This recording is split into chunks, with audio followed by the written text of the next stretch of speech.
Good morning. You're listening to WNHHLP 103.5 FM, New Haven's home for community radio. I'm Mubarakah Ibrahim, and this is Mornings with Mubarakah.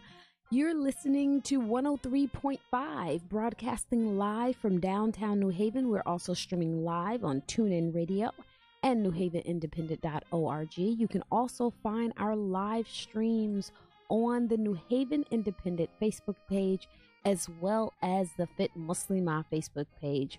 Welcome to the show. Today is Wednesday. It is a beautiful Wednesday morning here in New Haven, Connecticut.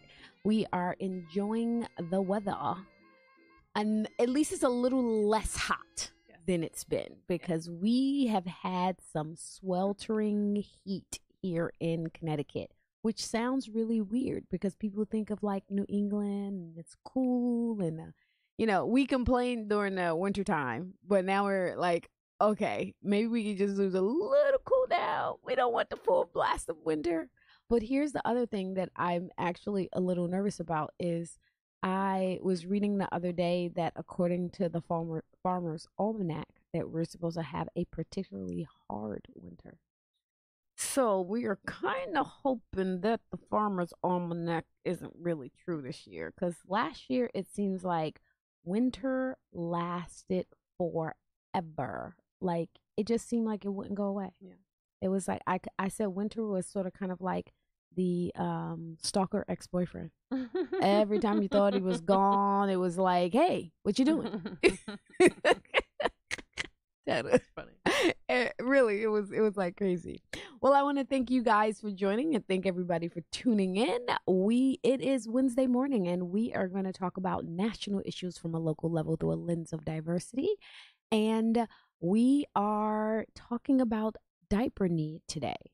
And that sounds, it's funny because when I started to look up statistics, because I like to give people good stats on the show, I thought it was really interesting because I think it was an interview with you. Someone else's interview with you. And you said how we're familiar with food banks. We're familiar with different types of banks, but no one thinks about a diaper bank. So I want to welcome you to the show, Janet, and thank you for joining us yet again to enlighten us about an issue that I think that's significant, but it gets pushed underneath the rug, or I should say not enough attention. Yeah. Not necessarily, because pushed under rugs gives an indication that people are intentionally doing it. I just think it's like completely under the radar. Right. So we have with us today Janet Stolfi Alfano. Janet is the executive director of the Diaper Bank, and Janet started at the Diaper Bank in 2007 as the operations manager and has been executive director since 2011. She also sits on the board of the National Diaper Bank Network, having served as its first president.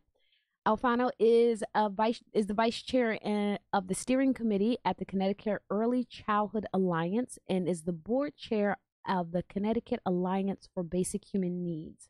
She is a member of the guide team for the New Haven Moms Partnership. She holds a master's degree in social work from UConn School of Social Work with a concentration in policy practice and a BA in social work from St. Joseph College, now the University of St. Joseph. Again, thank you and welcome to the show. Thank you so much for having me. So we are talking about diaper need, and here's some really interesting excuse me, some really interesting information that I found is 1 in 4 parents suffer from diaper need, meaning that at some point throughout the month that they don't have enough diapers, or they need to borrow diapers from a friend or relative. That's a significant portion. I was actually, I have to say, that stat actually surprised me. I didn't realize that it was that common. Mm-hmm. Mm-hmm. Is this a stat that has always existed, or is it increasing? That's really a great question. We've heard the stat 1 in 4, even 1 in 3 in the national statistics about diaper need and lack of access to diapers. And you can trace its roots back probably to a number of different policies that have impacted families and their ability to meet basic needs, particularly the changed welfare reform in 1996. But I think really what it's reflective of is it's a growing issue that folks are paying more attention to, that issues impacting low-income families.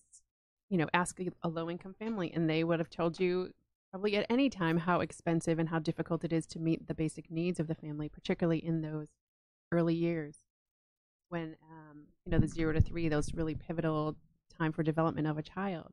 Ask any family, and they'll tell you how difficult it is to meet those needs. But I think as you alluded to in the intro, the attention is starting to become focused on this as an issue, and to give a concrete thing like a diaper, the understanding of what diaper need actually means, is significant. So we're really happy that there is growing attention on this issue that impacts so many families, as you said, 1 in 3, 1 in 4 families across the United States. One of the the interesting things to me about diaper need in particular is that it's one of what I call kind of like a snowball need, whereas it looks like it's so insignificant, but it affects the lifestyle of the parents. It affects the child's health. We've even found out through research by Mom's Partnership that it even affects the mental health of the mom. So it's one of those small things that really has a large impact that we don't think about. That's right. Our founder, Joanne Goldblum, she would, frequently say, small things impact big things. And this is really true. And diapers are just that. We look at a parent's ability to bring their child to childcare. You need to bring a supply of diapers when you are bringing your child to childcare. And that was a really interesting point that I found when I was doing a little bit of research about, people say, well, why don't people just use cloth diapers? Mm-hmm. Because you won't be able to work, literally, right? So people who use cloth diapers are literally like stay-at-home moms, and as a reason because daycare centers require disposable diapers. Sure. The vast majority, particularly of subsidized care, do require disposable diapers. There are a few centers and places that use cloth, and we certainly are for whatever works best for the families that we serve, right? If we had a family who was interested in using cloth, we certainly would make sure that we were able to provide that for them. But what we are most concerned with is giving the families what works best for them because of the significant barriers that they have in terms of cloth diapers. The vast majority of the families that we serve do use disposable diapers. And there are many reasons why, they don't have laundering facilities at site, at home. And imagine if you don't have transportation and you're taking your diaper pail on the bus, you're really not going to make any friends. This is true. So there are many significant barriers, and the vast majority of the general population who is not income constrained uses disposable diapers. So to actually add that layer onto the families that we are serving that are already, have difficult circumstances, adding one more thing for them to do is not what we want. We want to meet the needs that they have, and we want to provide what they need. One of the effects of not being able to supply diapers to children, according to a survey done by Mom's Partnership, it was a high correlation between mental health need and mental health treatment. The ability for a mom to actually provide diapers for their child. I would presume that it would really affect not just mental health, but also the parent's self-esteem, their confidence in their parenting skills. Mm-hmm. What type of correlation or situations that create that correlation have you found? Yeah, it was really interesting. And we were so grateful to Dr. Smith and the Moms Partnership for really looking at that, because while we had some, anecdotal evidence or just stories from the families that we serve about how stressful indeed that it is, we didn't understand the degree, and that research really helped us to paint a picture about how severe diaper need is to, again, the families, the parents, the moms, and the children, the health of moms. And imagine if you're a mom and you aren't able to provide everything that your child needs. Of course, that is stressful. We don't necessarily know why. I mean, I have, some thoughts on, if you think about it, it's a recurring need. So for 3 years, for every few hours, you are faced with the need to change your child's diaper. So it's just recurring, ongoing for a significant amount of time, and it could hinder or impede the growth and healthy development of your child, and also harm them if not taken care of appropriately and properly. And so, while we don't know exactly what it is, but if you can imagine being faced with something over and over and over again that that you aren't able to meet, then it has to do something to your self-esteem and cause you some significant stress and anxiety. Right. And diapers can cost up about $80 a month for parents. $80 a month over a 3-year time period is a very, very, it can definitely add up. I have 4 children. Thank God they are all out of the house. This is a significant show. This is my first show as an empty nester. Oh, congrats. And I'm sorry all at the same time. I probably is what you're feeling right now. I haven't gotten to the I'm sorry part. I hold that. People, I ran into a friend yesterday and she was like, "You're going to get sad." I'm like, "Okay, I'm not sad yet. So let me enjoy this minute." All right. Well, congratulations. And I remember, so not only do I have 4 children, but they are all 2 years apart. Okay.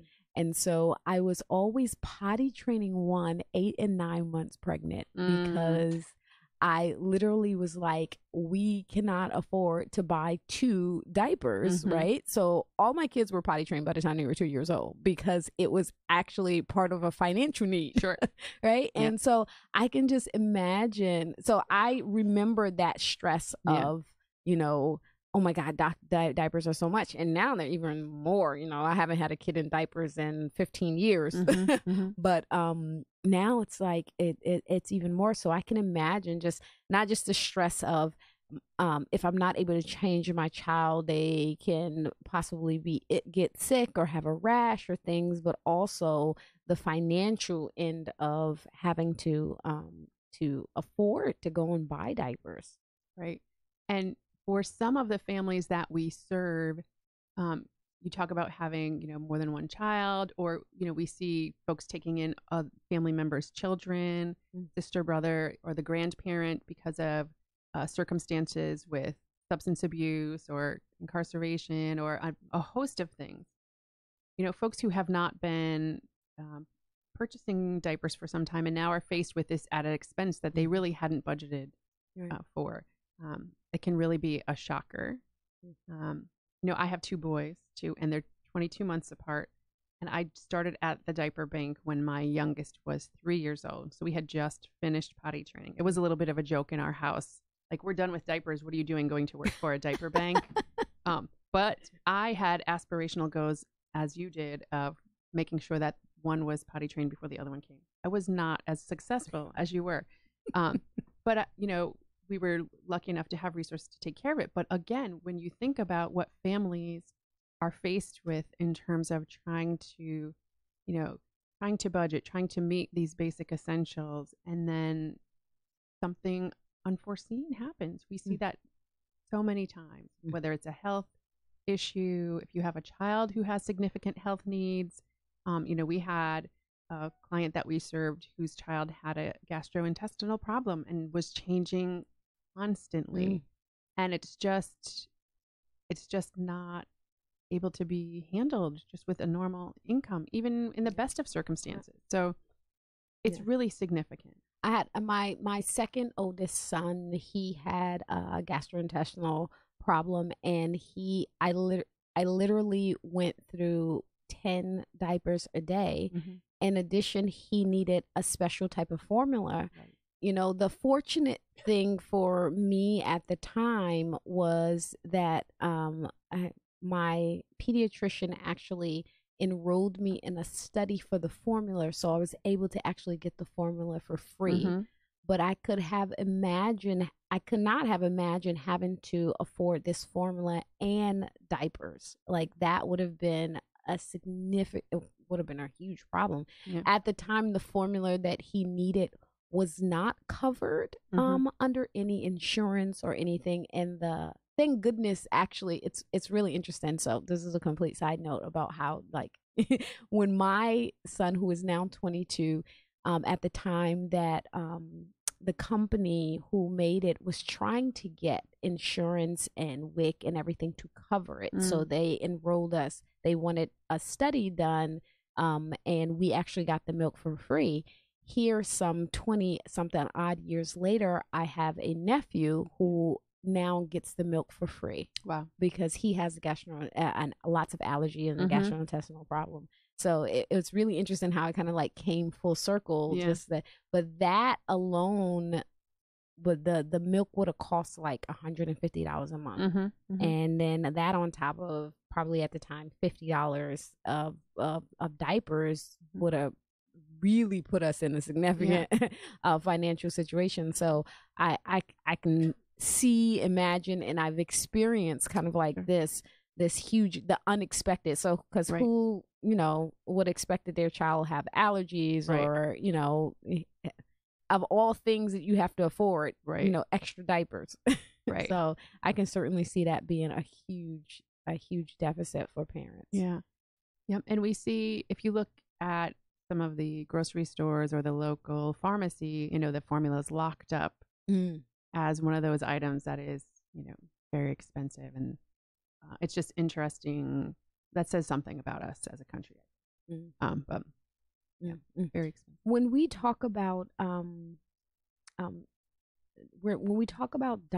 diaper need, we're really focusing our attention on low income families. In the United States, 44% of children actually live at or below poverty level. So we're talking about families who already have limited resources. When family have not only just limited resources, but also limited access, how do they go about finding out about the diaper bank? How do you get that information to them that, hey, here is a program? Because you're not a federally subsidized program. Right. You're not a program that's offered by any state or local municipality. And so how do people find you? Sure. That's a really great question. This really has been a community kind of grassroots effort and movement. Our tagline is change from the bottom up, and that is true of our organization and of this issue across the country. For us, we do our best to spread the word. We are listed on 211 info line, but if there is a family in diaper need in Connecticut, we work with a network of over 50 other organizations that are serving families, and they can go to 211 to find a partner, or they can actually go to our website, thediaperbank.org, and find one of our distribution partners. There are about, in Connecticut, age 0 to 3, almost 50,000 children at or below 200% of the federal poverty level, which means they would most certainly benefit from our services. We estimate that we're serving between 3,000 and 3,500 children every month, and we are a large diaper bank. We're barely scratching the surface of need. And so we know that we are, we're engaging and embarking on this campaign to raise more money to be able to meet more of that need, and then think about ways in which we as an organization can sustain a level of distribution that is much more than we're doing right now. We could, in essence, if we could cover the cost of diapers, we could double our distribution with the existing staff and facilities that we have right now. And so for us, it's really about raising awareness about the need, and also understanding that while we are looking for a sustainable solution to this, we certainly are primed to be able to meet much more of the need with resources to get the diapers to those families. So that actually pops a question into my head. What is besides the fact of, we know raising the minimum wage, getting people out of poverty, all the other stuff. Is there any, I don't want to say solutions, Yeah. any way to help relieve the problem other than just giving people diapers? Is there policies that we're trying to improve? What are some of, is there any Great. other ways? That's a great question. So I think, um, one thing that we worked on that we completed is eliminated the state sales tax on diapers That's right. and feminine hygiene products, That's right. We which did a went show into on that. effect, yes, on Yes. July 1st of 2018. I'm going to keep talking about that because it is significant, and it will help families be able to meet more of the need. And it benefited folks who don't necessarily have diaper need, but understand what a basic and essential need diapers are, and certainly feminine hygiene products as well. And they should not be taxed. There is federal legislation that the National Diaper Bank Network has worked with some legislators at the federal level to introduce. It hasn't passed, but we're continuing. I'll say the national network is continuing to build momentum and support around the issue of diaper need. It would be a diaper demonstration type project that would be funded through state TANF dollars. And there are certainly people who are more expert in that can talk more fully about that. But I don't think there is just one thing. I think, as you suggested, certainly it's about, policies to support families and children, minimum wage, parental leave. Yeah. Just so thinking the same thing. yeah, I mean, things that support families, things that support individuals, but certainly if you are raising children, those 0 to 3, we know that those are the most pivotal times in terms of development for a young child. We should be doing everything that we can to support families and caregivers, and early childhood educators in terms of what they are doing to help children and families of those aged children. So let's first I want to remind people that they're listening to WNHHLP 103.5 FM, New Haven's home for community radio. I'm Mubarakah Ibrahim, and this is Mornings with Mubarakah, and we are talking about diaper need, the food bank. Nope, the diaper bank. In my mind, I'm thinking like, okay, there's lots of different banks. Yeah. And we're talking to Janet Stolfano, Close. Alfano. Stolfi Alfano. Stolfi Alfano. I see. I should have looked. I should have totally looked. I apologize. It's okay. I've been called worse.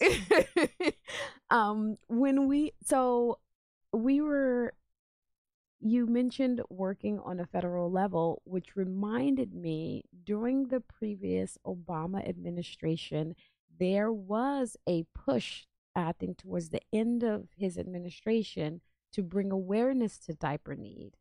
Tell us a little bit about that. Sure. So back in 2016, President Obama was at the South by Southwest Festival talking about really innovation in technology and how really big thinkers in the corporate world could work to help solve some social problems in the United States. And there were a bunch of initiatives that they were highlighting. And he was talking with the founder of South by Southwest, I believe. And they talked about a number of different things. And at the end, he made sure to talk about diaper need and how significant it was.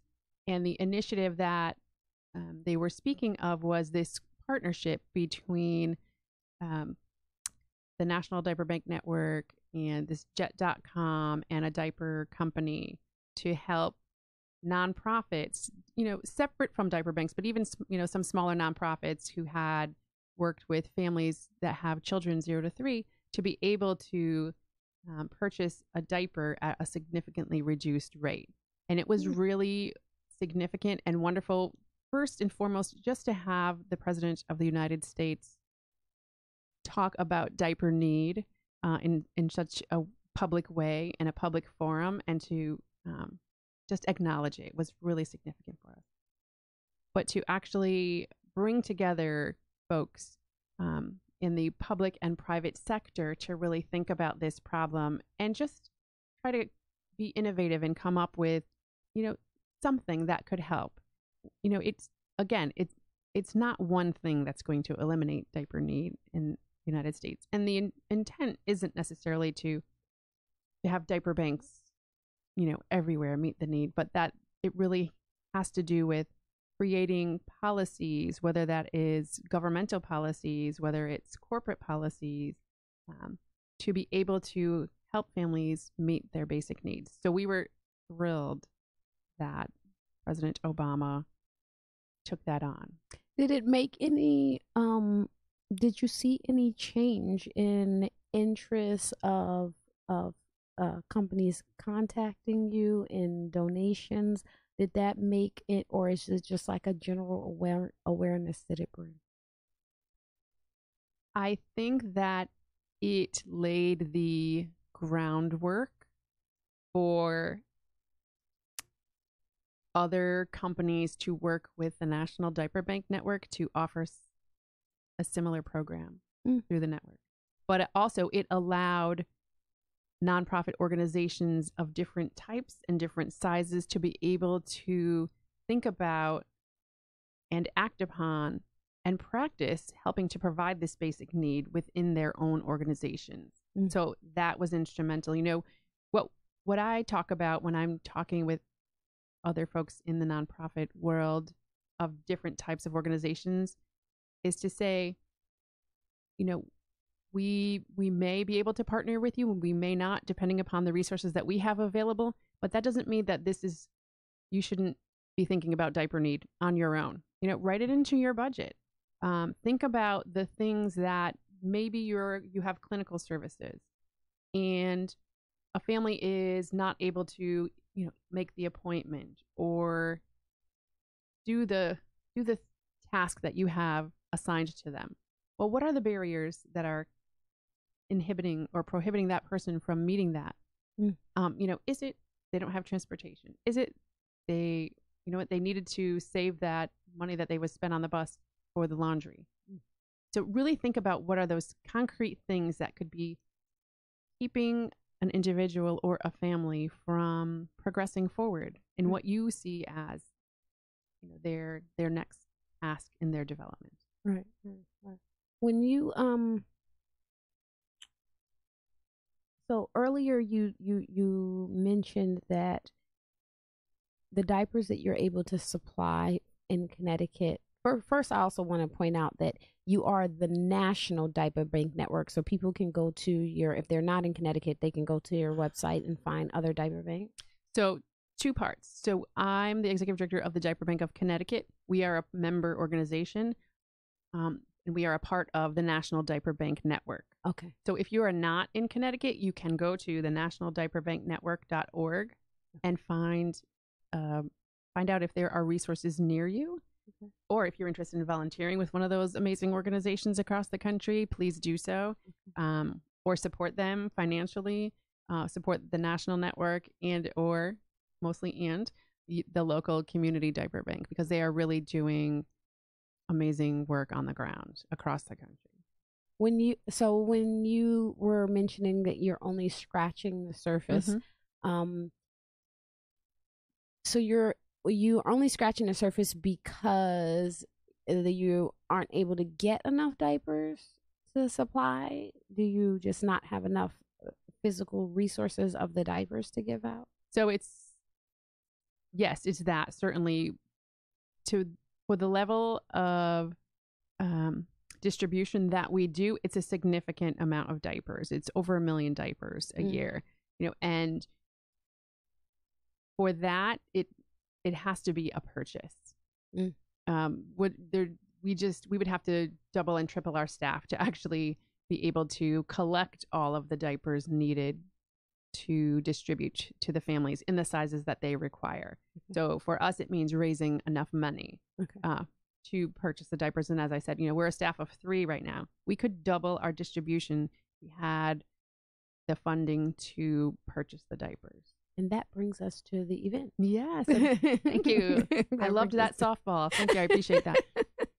So we do have our annual fundraising event which is called Rock Your Baby, and it is September 13th from 6 to 10 at Amaranti's on Cove Street in New Haven. There are still some tickets available if you go to our website, www.thediaperbank.org.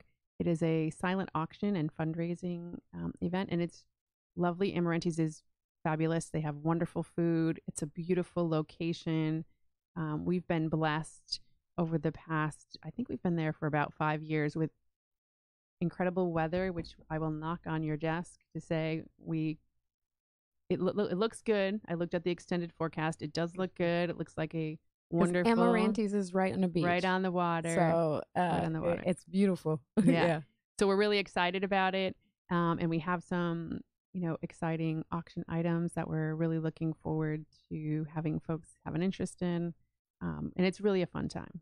And I have to say, I used to think that silent auctions was corny, and then I've gone to a couple of these Rock Your Baby events, and there is like vacation packages and artwork, and I was like, oh, wait a minute. So you get some really great stuff to auction off. Yeah.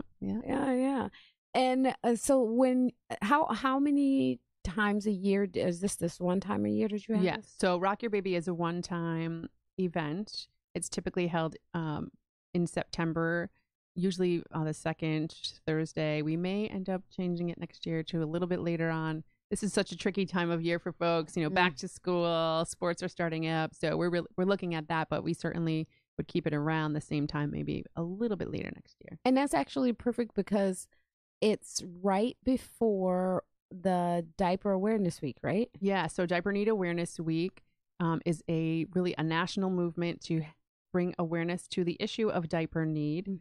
So diaper banks and folks who care about this issue will be, talking about it. If you go on social media from the week of September 24th to the 30th, you will see a lot of activity around diaper need, and there's a lot of just events around the country to support it.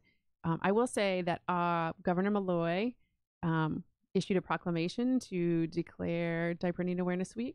Oh, yeah. So that's wonderful. It's official now. It's official. It's official, people. It's official. And actually, Governor Malloy in 2011 was the first governor to declare Diaper Need Awareness Week. Awesome. To really highlight the issue of diaper need. And back then he took a little bit of heat for it in the press. Really? Nationally, not in our state. But nationally he did. I'm trying to figure out what kind of heat. What can you complain about Diaper Need Awareness Week? Some of the rhetoric and the counter to it was that we're turning into a nanny state, and I'm not sure. I mean, honestly, it was fairly difficult to understand why you could be against meeting a basic need for young babies and children. So I want to say publicly thank you for that and for continuing to recognize this as a need in the state of Connecticut. What we will be embarking upon, as I talked a little bit about earlier, is this campaign. We're calling it the Change from the Bottom Up campaign to raise more awareness within our state about this issue and how it impacts Connecticut families, and then also fundraise around it. So we're embarking upon a fundraising campaign to coincide with Diaper Need Awareness Week. So we're pretty excited about that. But again, we want to really be able to maximize our efficiency in essence and work to meet more of the need throughout the state of Connecticut. Now, when you, as the diaper bank, is supplying diapers all you do? That's a great question. Thank you for bringing that up. We do other things, and we officially became the Connecticut chapter for the Alliance for Period Supplies. Okay. And so we've started really slowly distributing that to a few of our partners as a pilot, because we want to really understand more about the need and how families experience the need through some trusted partners.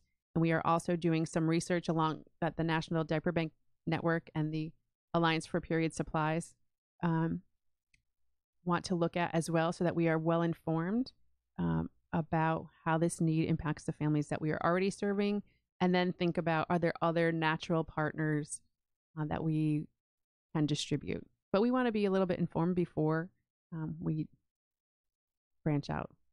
And you also work on policy issues, as you mentioned a little earlier. Mm-hmm. So again, our most recent success was the elimination of the tax on diapers and feminine hygiene.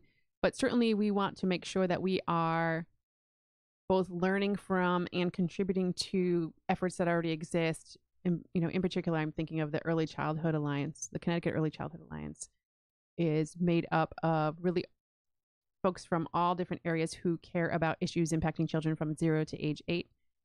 There are a lot of early childhood educators. There are folks who are concerned with issues around poverty. There are health of children. And so we want to make sure that folks think about basic needs when they are, working in those areas, but also that we are learning from those folks as well in how, what is it like to be an early childhood educator? What are the barriers that they face? What are the difficulties in the work that they do? And in the workforce, that's certainly a huge issue right now is the early childhood workforce, wages for those folks and just a host of issues. So we want to make sure that diapers and basic needs are represented at those tables, but that also we are really learning as well. So we have about 5 more minutes left for our show. And so I wanted to talk a little bit about what's the process actually of getting people to a point where they are comfortable in expressing their need. Is that an issue in like getting to your organization? And do you, when people come to you, do you look at diaper need alone, or do you have other referral resources? And how do you determine if, like, so for example, someone says like, I just lost my job. That's the reason why I have a diaper need. Like, is there a system of referral that you help people in other ways? Sure. That's a great question. So how we work, if that circumstance were to happen and someone were just to reach out to us. So let me ask you, can you take me through kind of like a fictional client of yours? Sure. So I'll think of a specific one that I won't name. So there is a dad who has split custody with his ex of 2 children and knows that he has diaper need. Certainly has one who's almost out of diapers and one daughter who is still in diapers, and he needs them. And so he's heard of us. He reached out to us directly. Sometimes folks will reach out to one of our partners because they're already connected, but sometimes they reach out to us directly because they've heard of us and they know that we exist, and either they have our phone number or they pop in. And so he reached out to us directly. And in that circumstance, as we did with this gentleman, we would do a little bit of probing and have a conversation to say, certainly if someone's in need of diapers, they're probably in need of other services as well. So we would go through and ask, is a person in childcare? Are you already going to another nonprofit? Because we don't want to add one more place that someone has to go to get something essential. So we would work with them to determine, are they already working with one of our partners and they maybe just haven't made that connection that you can get diapers at that location. And so with this gentleman, we did that. And really there wasn't an existing relationship or partner that he already had. So we actually referred him to one of our partners that's more open. So it was the Mount Bethel Church. And so they work on a distribution system of a once a month distribution. Everybody comes at the same time because they're not doing any other services. They're not providing, case management or anything, but they have kind of a one-day distribution. So that's how it could work for somebody. So if there was someone out there who had a need for diapers, they could call either 211, as I said, who will try to match them up with one of our partners, or if they called our office, 203-934-7009, we would try to, again, ask a few questions and see if they're already working with one of our partners or what other needs that they might have in the, existing network that we have of partners. Okay. And when you work with your partners, do they find you? So if someone has an organization and they want to add this to services, do they find you, do they reach out to you directly? Typically, that's how it's worked. What we would have to determine first is if we had the resources to add a new distribution partner. It's really a, resources and numbers determination.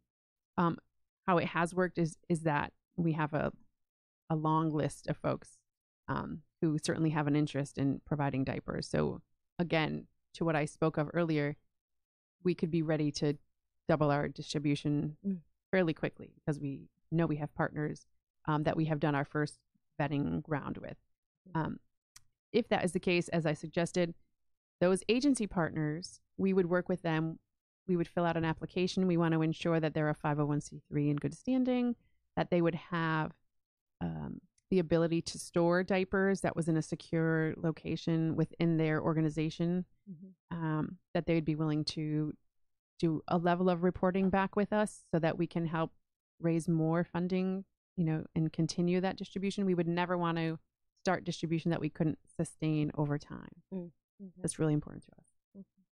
So remind us one more time about the fundraiser, and then also remind our listeners how they may be able to get in touch or find a diaper resource center near them. Sure. So Rock Your Baby 2018 will be September 13th from 6 to 10 at Amarante's on Cove Street in New Haven. There are still tickets available. And if you go to our website, www.thediaperbank.org, under events, you will see the link for Rock Your Baby and you can purchase tickets there. If you are in diaper need, you can also go to our website and there is an if you need help, I think that's what it's called, section. You can find a list of our existing partners, or if you need to give us a call because you have some questions about how the process works, give us a call, 203-934-7009. Well, thank you. I always enjoy coming when you come on and talk about this important and overlooked. That's the word I was looking for before. Not neglected, but overlooked area of need for kids. So thank you. And thank everybody for listening. You've been listening to Mornings with Mubarakah on WNHHLP 103.5 FM. And I'm going to remind you again to go about your week to be a voice and not an echo.